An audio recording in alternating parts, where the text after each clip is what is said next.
નમસ્કાર મિત્રો, ફરીવાર એક નવા વ્લોગમાં આપનું હાર્દિક સ્વાગત છે.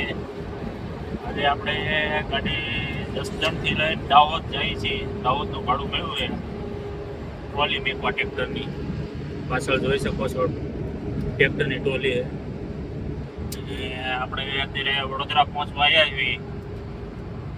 અત્યારે નેશનલ હાઈવે ઉપર એવી એકદમ મસ્ત રોડ છે. જોવો તમને આગળ બતાવું.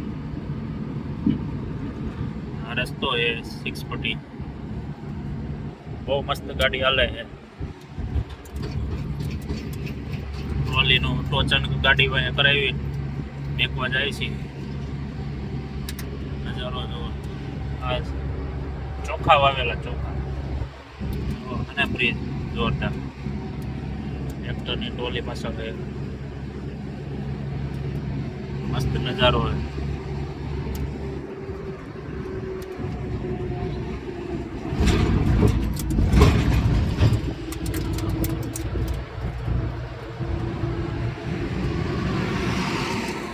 કેમેરામેન ફોકસ કરો. આપણે ધીમા ધીમા હાલ્યા જઈએ 50-60.